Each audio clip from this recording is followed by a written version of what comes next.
Well, howdy YouTube, how you guys doing? Well, I figured I'd give you a little video here. I'll start this one off with a little bit of my mandolin playing here. I've been playing guitar for about 20 years or so, and just finally started playing the mandolin about, I don't know, a month and a half ago. And yeah, it's kind of like an upside down guitar, I tell you. Well, at least the 4 strings anyway. My dad bought this mandolin back, I'd say at least 15 years ago, at a music festival, and it sat and sat, collected dust. I never had much interest in it, and I found it up at my grandmother's this about a month ago. I say, noticed it, and said, you know, I should try to start picking that thing. So I did, and yeah, I'm slowly learning a little bit, so I'm going to do a little something for it.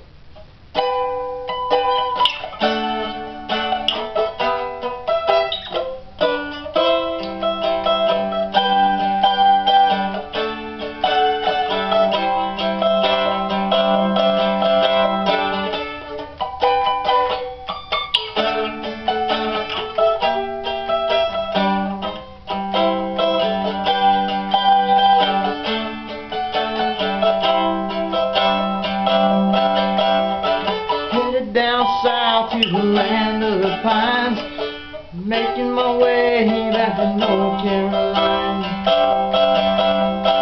Praying to God I see headlines.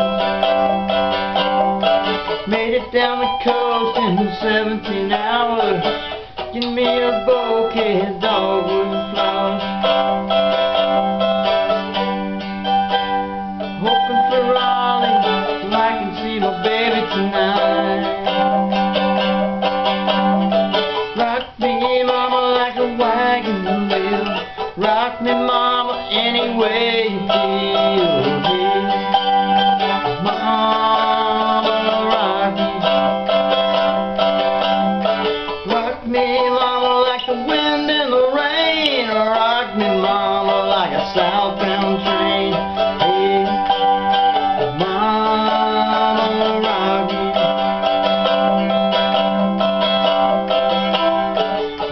From the sorry about that. Running from the cold up in New England, born to be a fiddler in an old time string band.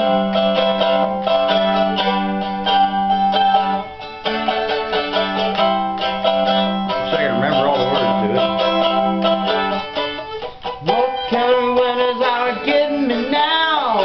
Lost all my money playing poker, so I had to up and leave. And I ain't going back to living that old life no more. So rock me, mama, like a wagon wheel. Rock me, mama, any way you feel. Hey, mama, rock me. Rock me, mama, like the wind and the rain. Rock me, mama, like a southbound train. Yeah, mama, rock me. Headed south out of Roanoke. Got a trucker out of Philly, had a nice long tow. But he's headed west from the Cumberland Gap to Johnson City, Tennessee. Hear my baby, she's a-calling my name, and I know she's the only one for me. And if I die in Raleigh, at least I will die free. Rock me, mama, like a wagon wheel. Rock me, mama, any way you feel. Hey, mama, rock me. Rock me, mama, like the wind and the rain. Rock me, mama, like a southbound train. Hey, mama, rock me.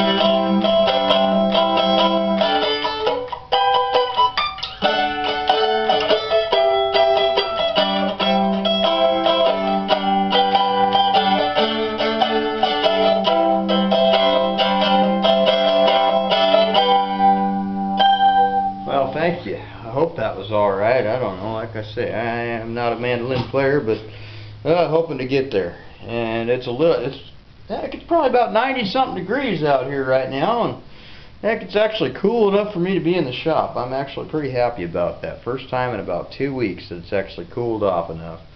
And that's saying something, because I just came down from the mountain this morning. So yeah, and I got more videos on that. Unfortunately, I forgot my damn camera battery while I was up there.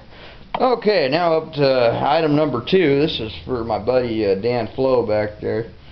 Or Dan F. Howe, excuse me. I'm sorry about that. I'm tired.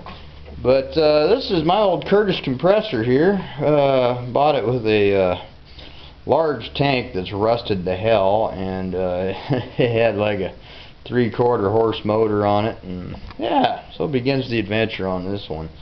I've had it sitting around for the last few months. It's definitely free. A little too free, I think, but you actually do get some action out of the valves up here. A couple things I've found with it so far. Is this one it? No, actually it was the other one, excuse me here. I believe, no, there it is.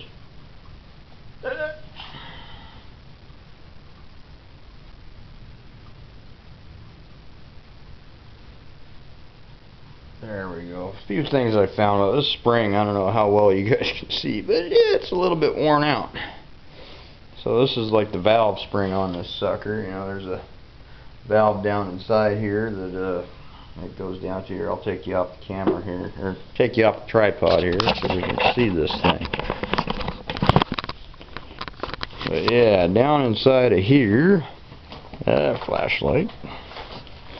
One that works preferably, the rest of them up here don't.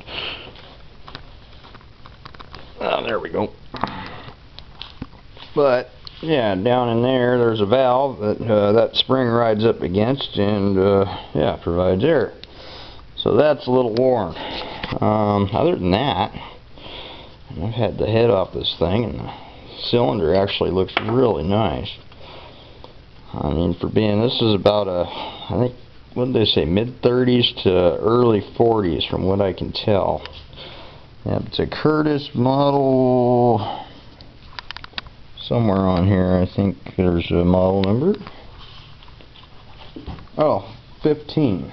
Or, yeah, or 75. I don't know which. I think it's a 15. I called the people at Curtis. They're still in business. And yeah, they stopped making parts for this thing, I think in the late 40s or early 50s. So hopefully I can cobble something together to make it work, because I really think it looks neat, you know. Or I've heard about people making hit and miss engines out of them. So I think that might be kind of neat too. Oops, I'll get that in a minute. Yeah, there's the little cylinder in there. You know, it's not in that bad a shape at all, really. And there's a little bit of play in this piston, but not much. Actually, really not any at all. But yeah. So that's the Curtis, and yeah, because I know Dan's got one that's actually a running model of this. God, this thing's smooth. I don't want to knock it off the bench. But it just runs real smooth. The rod and everything, I just don't want to make a big oily mess by taking the side covers off. They leak, by the way. But the rod and the oil pickup and everything else are just great in it. But yeah, so that's the old Curtis. But yeah, so I'm not exactly sure what I'm going to do with it. If you guys have any ideas, let me know. Alright. Look at the flywheel on this thing. I mean, this motor weighs, this compressor weighs a good probably 30 pounds on its own. It's all nice and cast iron. I love it. It just looks mean. Alright, thanks.